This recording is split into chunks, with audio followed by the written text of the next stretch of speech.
Hello everyone, I'm Christina of CSLdesigns, and in today's tutorial I'm going to show you how to make this Festive Diamonds beaded Kumihimo bracelet. And this is what mine looks like. So you have these diamonds going all the way up and down the braid, so that's the pattern.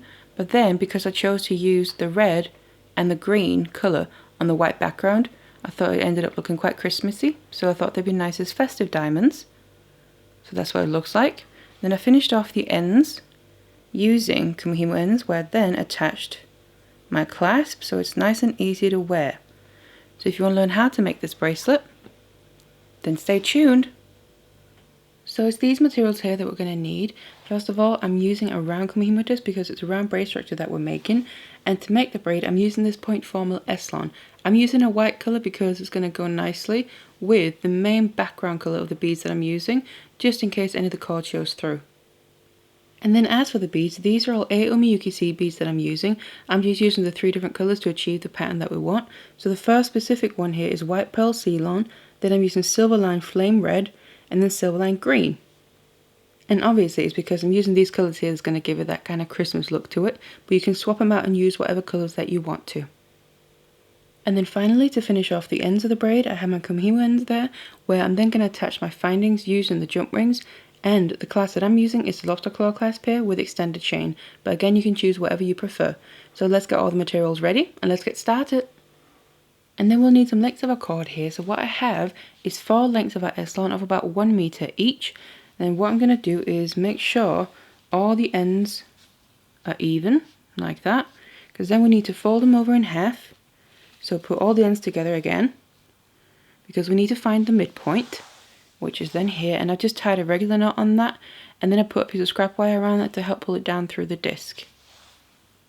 So I then attach my cords to my disc here by taking that knot with the wire on, putting it down through the hole in the center, and then I distributed the cords around the dots here. So I just put 1 cord on either side of each dot there, just 2 pairs across from each other evenly on the disc.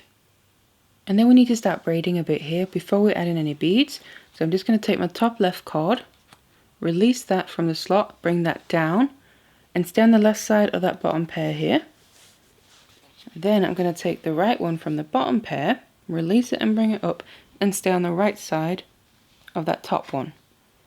So you can see some of the cords are now swapped place from the top to the bottom, and also the pairs across from each other have moved slightly.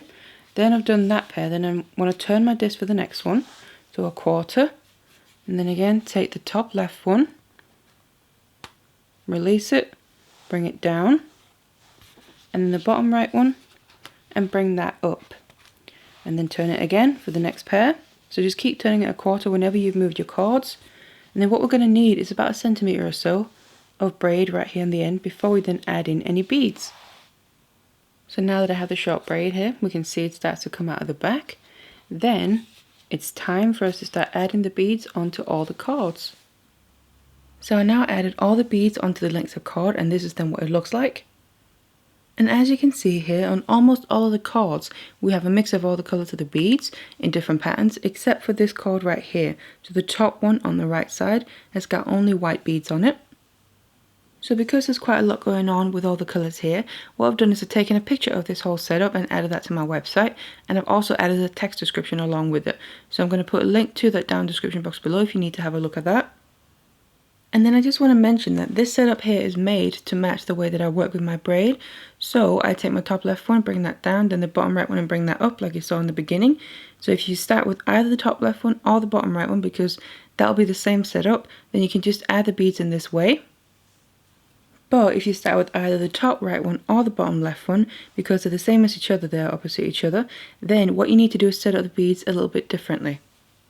And that's in a mirrored image. So imagine that you have a mirror in front of your disc, and then it's that mirror image that you need to set the beads up in. So what that means is that the top 2 there would swap places. Obviously not the cords themselves, but just the positioning of the beads. The bottom 2 would swap places, and on the side what would swap is the 2 on the top there on either side would swap over the middle, and then the 2 bottom ones would also swap over the middle. So again, it's just the beads themselves, not the cords. But then adding them in that way, it'll end up being the same pattern if you work in the opposite way. So once you then added all your beads in, then we need to start also incorporating them into the braid. So now I picked up my disc and we're just going to pick it up from where we left off with that little first end we did. So that means I'm going to take my top left one here because that's the one I'm due to take next.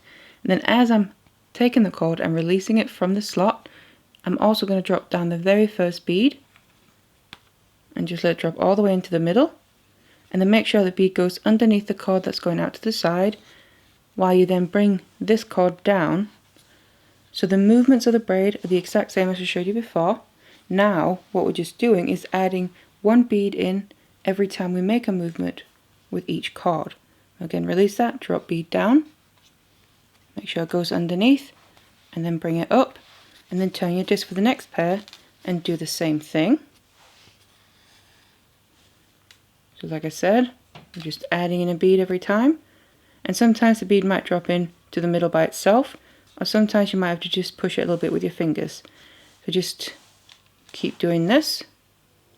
So just to show you again a bit up close, I'm going to grab my next cord that I'm due to take, release it while I'm dropping down the bead into the middle there, and you can see it pretty much went under by itself.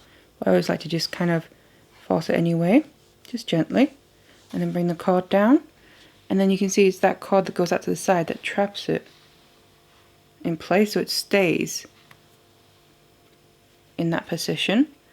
And it's making sure the beads go under the middle here, under the cords in the middle. That's how the beads are going to end up on the outside of the braid, rather than, if I just show you on the next one. Release the cord and let the bead drop down.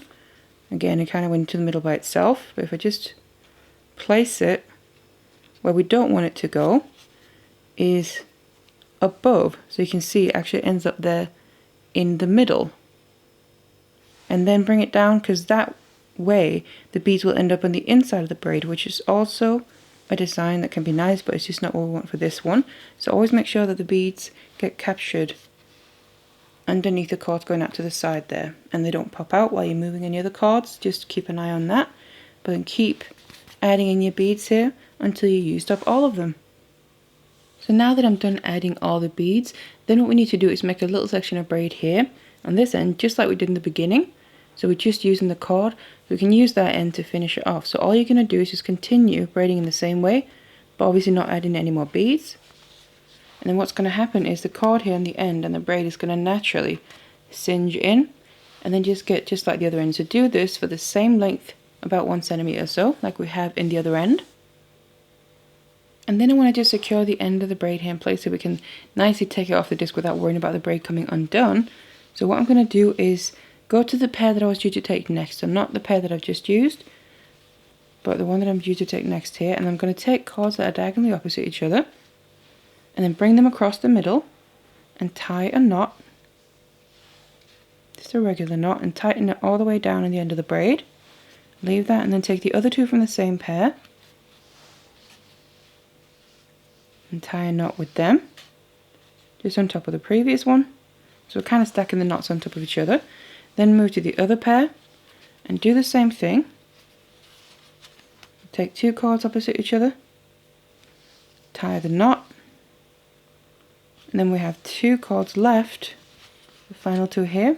Release them, tie a knot, and then because these are the last cords, I always like to just tie an extra knot. So basically the last one here is a double one, just to make sure it's not going to come undone, because just a single knot is going to be more likely to come undone while we continue to finish it off. We can now remove the disc, and here we have the braid. And it then looks a little something like this. So you can see we have these green and red diamonds going all the way up and down the braid. So when we have the braid done like this, all this has to do really is finish off the ends. So on this end here, what I'm going to do is put a bit of glue around where all the cords are coming out from, so these knots that we made, then cut off the excess once it's dry, and then that's ready to finish off with the Kumihimo end.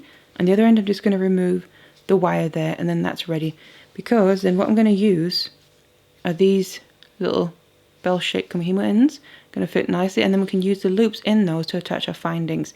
So I already have a tutorial where I show how to attach these and finish off the ends using them. I'm going to put a link to that down in the description box below if you need to have a look at it. But then finish off the ends, obviously let your glue dry, attach your findings, and then you'll have your finished bracelet. So now I've finished off the ends of the braid. using the Kumihimo ends there. And I've also attached my clasp, so the lobster claw clasp on one end and then the extender chain on the other. And then that's the finished bracelet. So it's going to sit really nicely on the wrist. Now as for the sizing of this bracelet here, the beaded part of the braid itself is about 6 inches and 3/4 in the length, obviously depending on the tension. And then the length of the bracelet will depend on what clasp you choose to add, because different clasps will add different lengths to it. But that's the final bracelet. So I really hope you enjoyed this tutorial. Do check out other tutorials of mine on my channel. Got loads of Kumihimo ones and beaded Kumihimo ones, so do feel free to have a look. And also I'd love to hear what you think of it. But otherwise, thank you very much for watching.